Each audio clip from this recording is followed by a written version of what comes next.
33 to 15 to 1. This resolution does pass.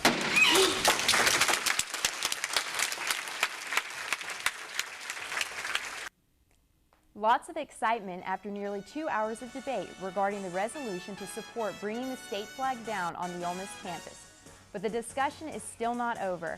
Find out what lies ahead in this ongoing debate tonight on NewsWatch.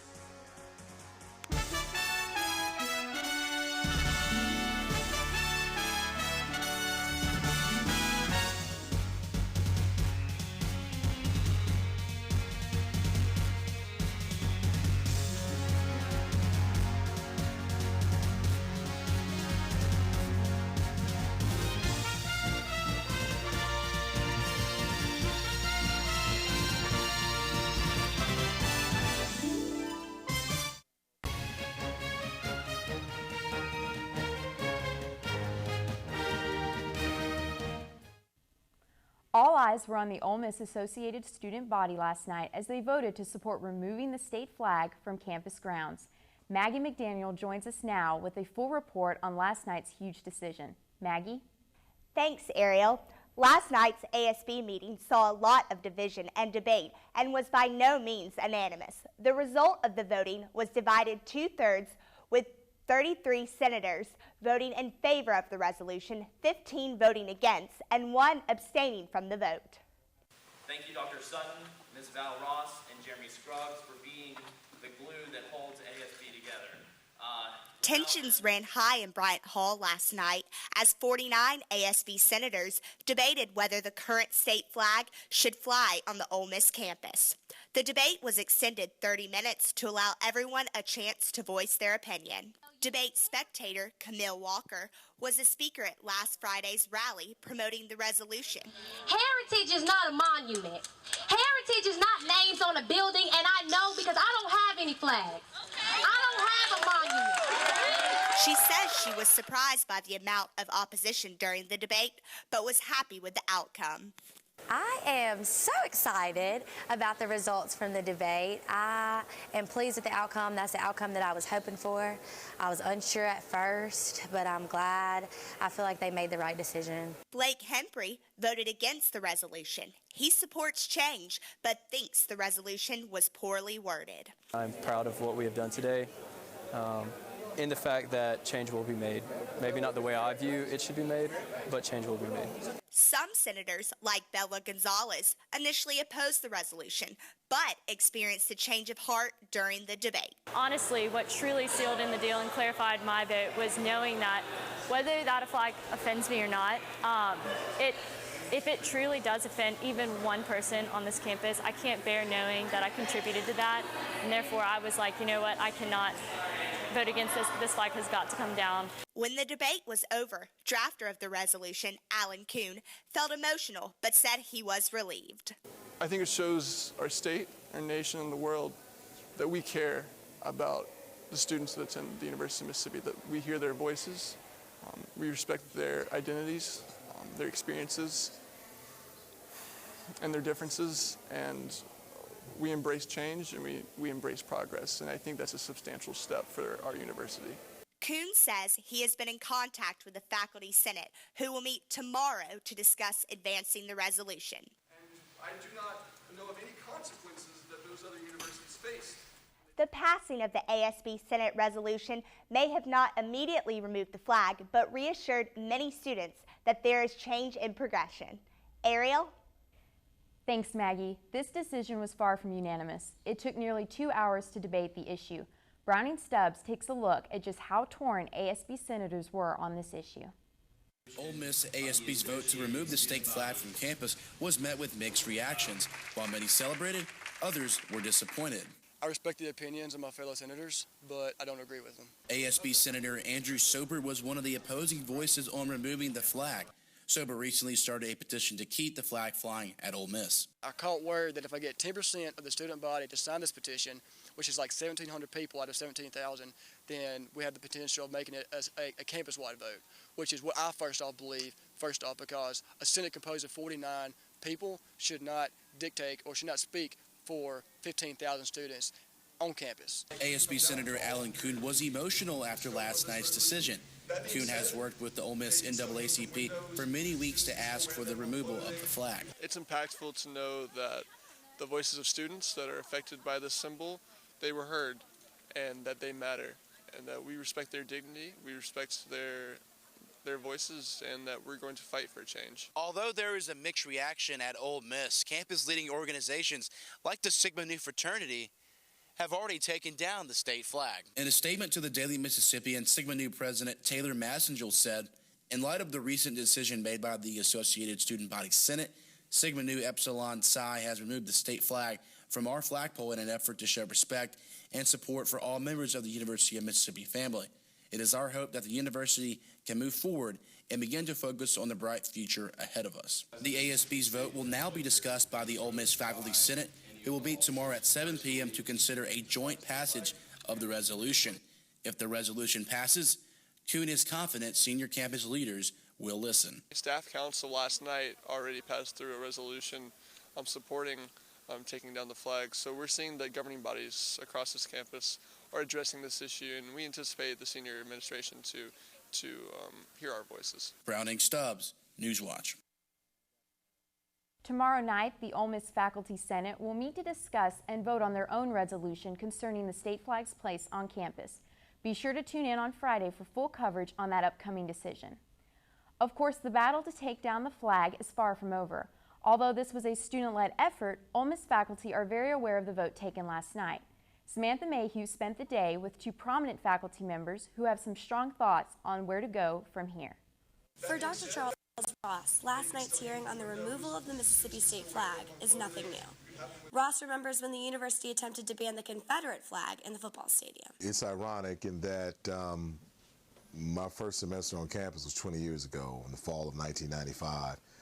And the issue then was the removal of the Confederate flag from the football stadium. Due to the backlash that occurred following this decision in the 90s, Ross is surprised by last night's outcome. I was a little skeptical about whether or not that was going to happen, because I can remember very clearly that people were extremely adamant that they didn't want necessarily flag removed from the football games. It was all about tradition, so on and so forth. So I was very proud of our students yesterday. As the state flag comes into question, many wonder why these symbols are so significant. In the South, we have all these controversies that we have to deal with, and symbols are much more than what they, that's not just a flag that's red, blue, and white. It means a lot more than that. Norton says that controversy still exists. And what Mississippi did is it demonstrated against a black and rolling.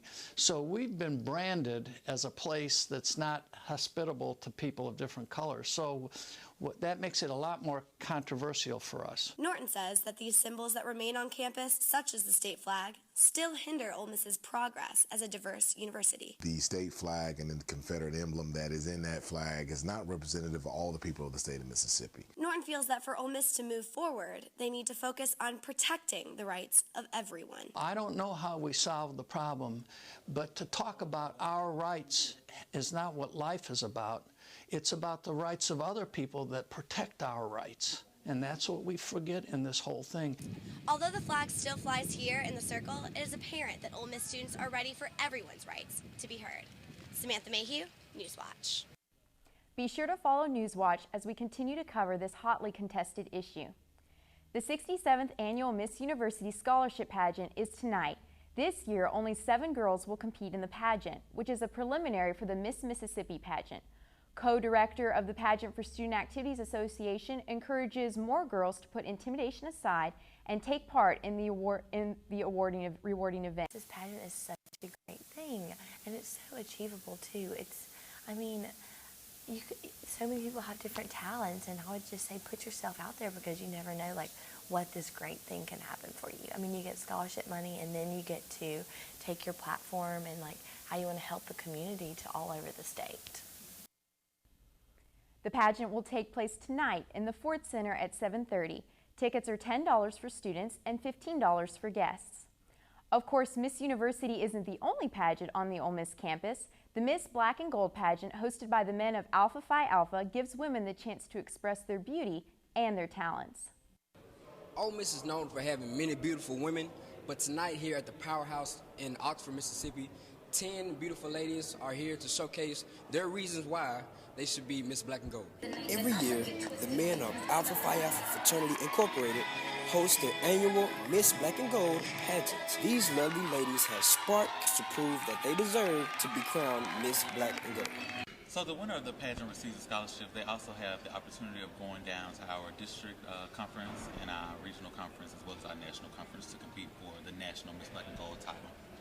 The stages of the pageant included the swimsuit round, talent, and formal wear. So it was just great being here and just seeing everybody with the talent and just there were so many intellectual women. I just love being around it. It was really awesome. Even though all contestants worked very hard, there could only be one winner.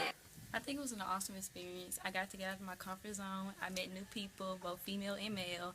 I really don't interact with females, so that was a different experience. And it was just pretty cool to get out your element. For NewsWatch, I'm Jeff McIntosh. It's Alcohol Awareness Week on campus. Find out how Ole Miss is spreading the word on how to be responsible.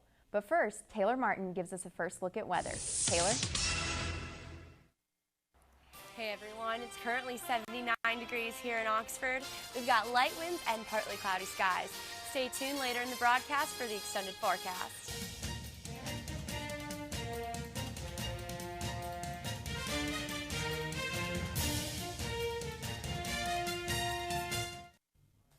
Welcome back. The second annual Alcohol Awareness Week is in full effect on campus at Ole Miss. Mackenzie Mitchell has more on how the campus is reminding you to stay safe. A display is turning heads in front of the Union this week. It's designed to demonstrate what can happen when you drink and drive. We all wonder what happened to the people in that car, or, why it happened. And, if it had to do with drinking, you think, that could have been avoided. The health services and campus recreation have already put on several events this week, such as a brown bag luncheon in the Grove, a movie night, and a student health fair. And then today we're doing a community service event. We're here at the South Campus Trails doing a cleanup. And then tomorrow night we are helping publicize Langley's Laurels. The Office of Conflict Resolution and Student Conduct is helping put on that event, and it'll be in the Union Ballroom. Oxford Police Department are also helping with Alcohol Awareness Week.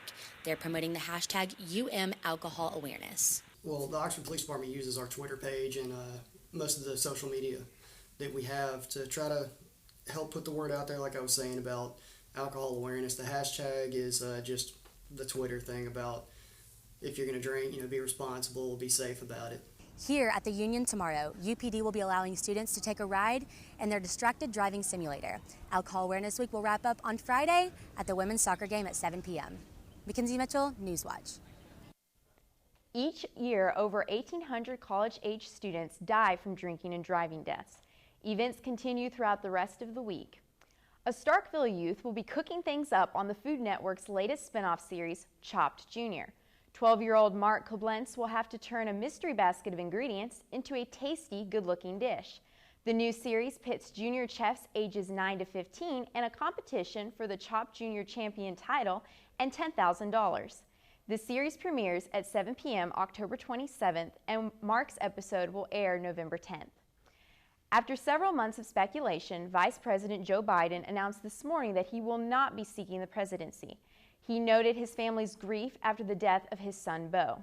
As my family and I have worked through the grieving process, I've said all along what I've said time and again to others, that it may very well be that that process, by the time we get through it, closes the window on mounting a realistic campaign for president. The vice president encouraged Democratic frontrunner Hillary Clinton to not encourage the divisive partisan politics that he said is ripping this country apart. St. Louis investigators are trying to determine if religious or racial hatred is behind half a dozen church fires that have happened in less than 2 weeks. The Associated Press reports. The new Northside Missionary Baptist Church is one of 6 churches that's been set on fire since early October. All are located within a few miles of each other around St. Louis. What I would like to see happen is, number one, that it would stop, and that whomever it is would be caught so that they can face justice, but also so they can see that, our community does not agree to this, does not condone this. 5 of the churches are predominantly black. The other is racially mixed. Gotten phone calls from Kentucky, from Michigan, media, national media, but yet in St. Louis it's just been a very apathetic. I'm just really been surprised at it. So far, investigators don't have any suspects and haven't pointed to any motives. It's an appalling to even think that someone would do something like that. We really would appreciate any help in resolving this as quickly as possible. A day after the fire at the New Life Missionary Baptist Church, dozens gathered for an outdoor service. Damage has varied, but in each case, the front door has been set on fire. Ned Barker, The Associated. As we get closer to the weekend, we also feel temperatures rising. What should you expect for the next few days? Taylor Martin will have the answer when Stormwatch returns.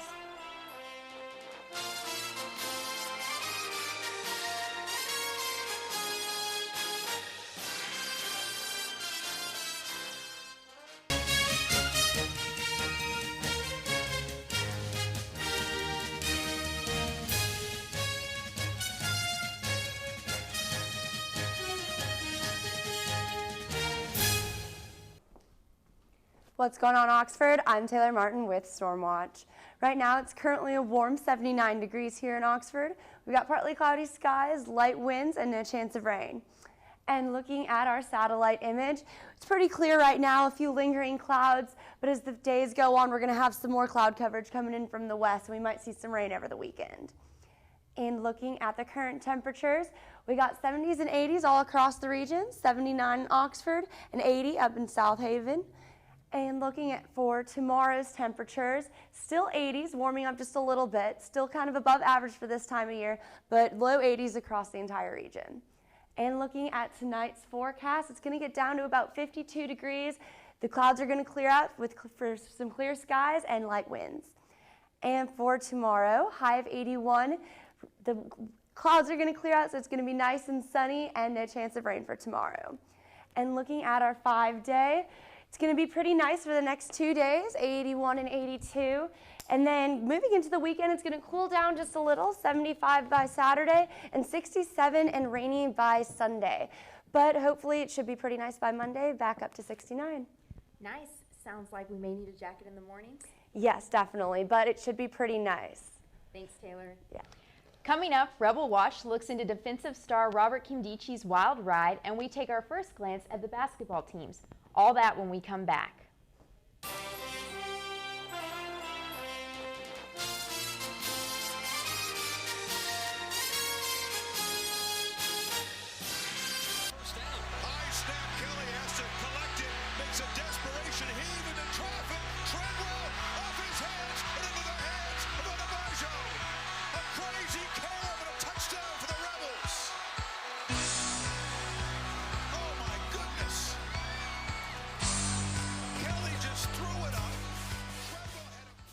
Welcome to Rebel Watch, I'm Jacob Duke. Robert Kimdichi was the #1 recruit coming out of high school, but his story started long before he became a stud at Ole Miss. Stephen Gagliano has more. Robert Kimdichi grew up in Loganville, Georgia, but his living situation was constantly changing. My mom left when I was in 8th grade. I didn't have that nurture, that unconditional lover. So it's been interesting. I've lived with a lot of different people. I lived with my D-line coach in high school. I lived with my head coach in high school. I live with my quarterback's family, so it's been sporadical. On signing day of 2013, Robert announced he would be joining his older brother Denzel as an Ole Miss Rebel. While many now know them as the inseparable brothers, things have not always been that way. Robert went to live with the D-lineman coach. You know, they kind of made him portray me as like the bad big brother. Don't follow him. It'll stop you from your NFL, potential or whatnot. He finally needed someone to trust, and it's just kind of grown ever since and hasn't stopped. Robert wasn't the only top recruit to sign with Ole Miss that year, as the Rebels brought in the 5th-ranked recruiting class in the nation in 2013. My purpose was to come here and help lead or leave a mark so the people behind me can, keep it going.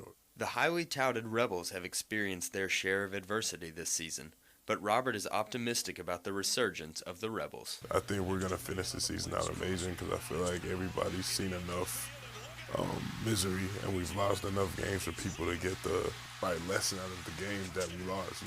While Robert is the anchor of the Landshark defense, he suffered a concussion in the first half of last Saturday's game against Memphis while on offense trying to convert a third down, an injury that had his brother worried. When I saw him shaking on the ground, I felt so pulled out from everything that was going on at that stadium. It was interesting. I've never had one before, so it was bizarre. I feel good, you know what I mean? Just ready to play.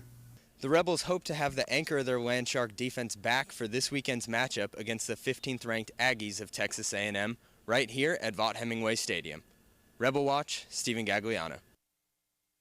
Kimdichi's status for this weekend's game against Texas A&M is uncertain as he is still recovering from concussion symptoms. This weekend's matchup should be another big test for the Rebel defense. The 15th-ranked Texas A&M Aggies passing offense led by quarterback Kyle Allen is averaging almost 300 yards a game. Allen has passed for over 1,500 yards and 14 touchdowns for the Aggies this season. A&M special teams could be a problem as well. Punt returner Christian Kirk has already taken back 2 punts to the house against Arizona State and Alabama. With Kimdichi's status up in the air, the matchup could prove to be a tougher challenge for the defense. Pressure in the pocket will be a must against A&M. However, there is a bright spot for Ole Miss. Texas A&M's defense has not been its strong suit. The Aggie defense has only been able to stop the opposing offenses in the red zone 5 times, while allowing an average of 200 yards through the air and on the ground. Switching over to hoops, the men's SEC basketball rankings are in.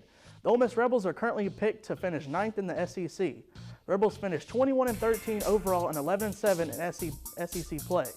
They finished 5th in the SEC and were invited to the NCAA tournament but lost in the second round to Xavier. The loss of guard Jarvis Summers provides big shoes to fill this season. Summers was second on the team in scoring, averaging 12 points per game. The Ole Miss basketball season tips off November 13th at home against Northwestern State at 6. More news in men's basketball. Guard Stephon Moody has received first-team All-SEC honors. Moody led the Rebels in scoring last season, averaging nearly 17 points a game and 57 steals. Moody led the SEC in scoring during conference play with 18 points per game while averaging 2 steals. He also received the 2015 Howell Trophy last year for being the top Mississippi male basketball player. Moody and the Rebels will look to take the SEC crown and earn their spot in the NCAA tournament. And in women's basketball, the Rebels are picked to finish 6th in the SEC, with South Carolina being the favorite to win the SEC. This is the first time the Rebels have been picked to finish in the top half of the polls since the league expanded. The women's basketball team finished 19-14 last season while going 7-9 in SEC play. The Rebels tip off their season November 13th at home against Mississippi Valley State at 11. Should be an interesting season. For more updates on all things Ole Miss sports, follow us on Twitter at rebel_watch and be sure to tune into our extended sports show Friday. Back to you, Ariel. Thanks, Jacob. That's our broadcast. For News on the Go, be sure to follow us at NewsWatch_99. We're also on Snapchat. You can follow us there under the username NewsWatch to see what we do behind the scenes of our show. Thanks for joining us. Good night.